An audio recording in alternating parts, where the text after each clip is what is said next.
porque o Tribunal de Justiça de Minas Gerais reconsiderou a decisão que mantinha o presidente da Câmara Municipal de Uberlândia, o Hélio Ferraz de Oliveira, o baiano, preso. Danilo Caixeta ao vivo com a gente, porque isso significa então, Caixeta, que baiano a qualquer momento pode sair da cadeia, é isso? Boa noite. Oi, Luciana, boa noite para você, boa noite a todos. É isso mesmo, a decisão foi dada agora à tarde pelo Tribunal de Justiça de Minas Gerais, uma decisão assinada pelo desembargador Anacleto Rodrigues. Ele entendeu que o seguinte, não justificava mais o presidente Hélio Ferraz de Oliveira, o baiano, continuar preso. Isso porque ele foi denunciado pela Operação O Guardião. Só para a gente lembrar, a Operação O Guardião foi aquela que apontou que o presidente baiano recebia propinas da empresa responsável pelos contratos de limpeza e segurança da Câmara Municipal. E nesta operação ele foi denunciado apenas por corrupção passiva. Um dos entendimentos da defesa é exatamente esse. Pelo crime ter sido só de corrupção passiva, a denúncia já está ter sido concluída e oferecida à Justiça. Ou seja, a parte de investigação, ela já foi concluída. E isso é que motivava a prisão preventiva do parlamentar no entendimento da defesa, que houve a concordância do Tribunal de Justiça, portanto, essa reconsideração. Porque, além disso tudo, o vereador baiano já não é mais o presidente da casa por enquanto, porque a Câmara tem um presidente interino, que é o vereador Antônio Carrijo.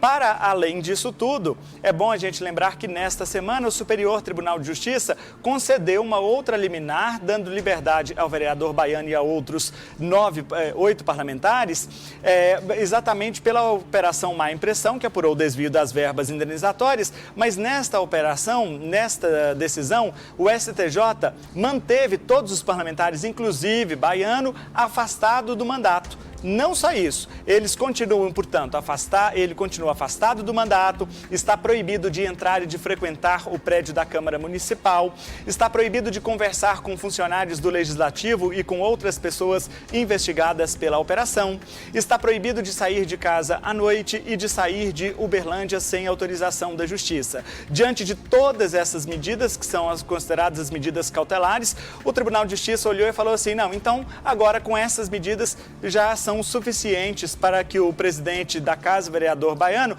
ele aguarde o julgamento final do habeas corpus em liberdade. Bom, essa decisão é provisória, Luciana, é bom a gente dizer isso, porque o Tribunal de Justiça deu uma liminar, mas o mérito do habeas corpus ainda vai ser analisado lá pelos desembargadores do Tribunal de Justiça e ainda pode haver uma reversão dessa decisão. Tanto podem ser mantidas as medidas cautelares, como elas podem ser excluídas, como a prisão preventiva pode ser reconsiderada e ele acaba voltando para a cadeia. Mas isso tudo ainda são situações hipotéticas. A questão neste momento desta nova decisão do tribunal é que não há justificativa para que o vereador baiano continuasse preso. Ele foi preso no dia 16 de dezembro, quando da Operação Má Impressão e também da Operação Guardião, portanto, ele cumpria 2 mandados de prisão preventiva. O primeiro da Operação Má Impressão, ele conseguiu derrubar na última segunda-feira e agora, então, derrubando o segundo, ele consegue a liberdade provisória. Bom, essa liminar, ela já tinha sido solicitada pelo tribunal, lá tinha sido negada, depois os defensores do vereador baiano recorreram para o Superior Tribunal de Justiça, mas também foi negado. Aí eles recorreram para o Supremo Tribunal Federal. Enquanto isso, diante dessas novidades, como, por exemplo, a decisão do STJ que deu liberdade a ele na outra operação, os defensores do vereador resolveram pedir uma reconsideração lá no Tribunal de Justiça em Belo Horizonte e foi essa decisão que saiu agora. Portanto, o vereador baiano pode sair da cadeia já nas próximas horas. Acredito, Luciana, que isso ainda vai demorar um pouquinho. A decisão foi assinada agora às 5 horas da tarde, mais 8 minutos, lá pelo desembargador Anacleto Rodrigues.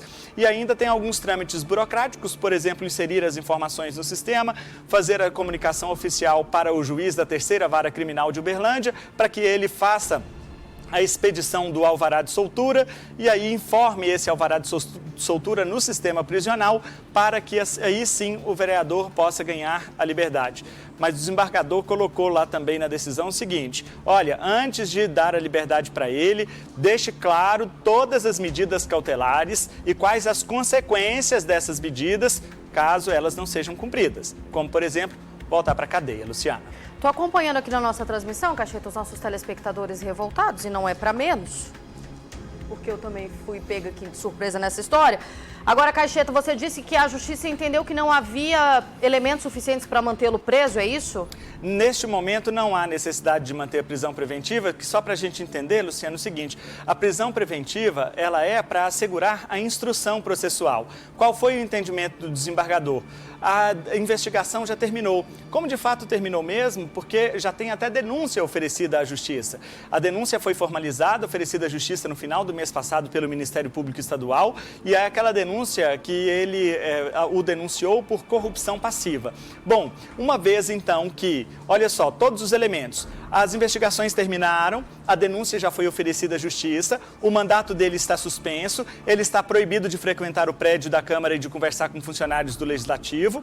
O contrato que deu origem a todo esse problema, que é o contrato de limpeza e segurança, já foi rompido no final do mês passado pela Câmara. A Câmara tem um outro presidente, então, diante de todos esses elementos, não há prejuízo para a instrução processual, se caso o vereador aguardasse o julgamento em liberdade. Foi esse o entendimento do desembargador na decisão que saiu agora à tarde. Agora, na verdade, que é o que o nosso telespectador está questionando na nossa transmissão, um conflito moral. Afinal de contas, se houve a comprovação aí por parte dessa investigação, indícios tão fortes de tantos processos ilegais, de tantas falcatruas, que foi a palavra utilizada por um telespectador aqui, como é que se coloca uma pessoa como essa em liberdade se a gente mantém na cadeia criminosos ali que foram presos por crimes menos ofensivos do que interferir no andamento da ordem pública, da gestão municipal? É um conflito moral agora que, inclusive, esses magistrados vão enfrentar, porque quando você acata que ele pode ficar em liberdade respondendo depois de todos os indícios de corrupção, é absurdo, é rir da cara da população, porque é assim que eu estou me sentindo uma idiota. Eu não consigo entender.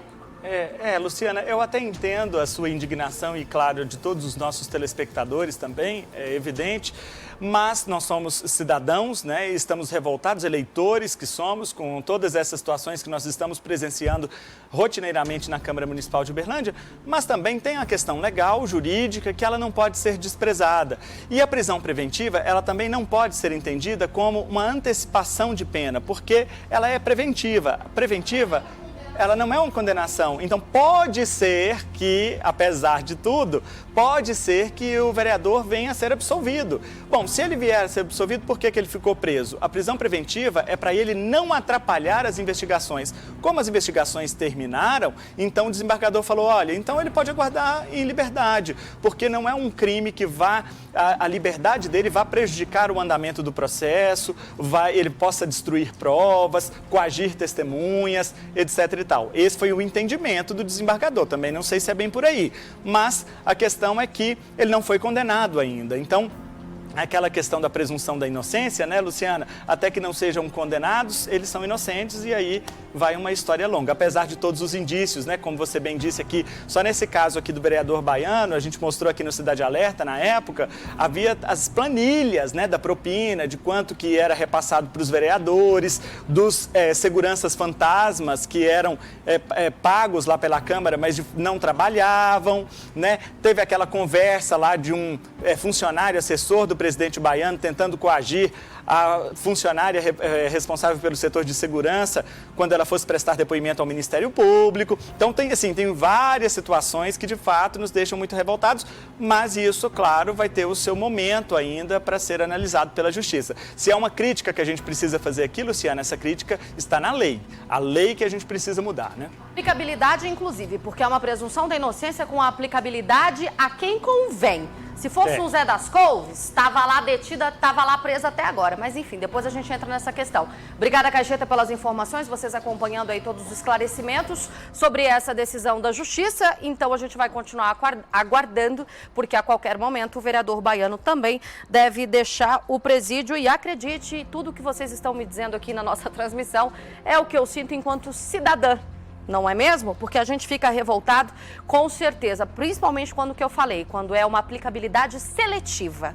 Vamos usar essa palavra para falar bonito, seletiva. Bom se fosse se a lei trabalhasse dessa forma para todos os que estão presos, mas quando se aplica a um e a outro não, é onde gera revolta, é onde gera inclusive o descrédito em muitos magistrados. Não são todos, mas em alguns fica difícil.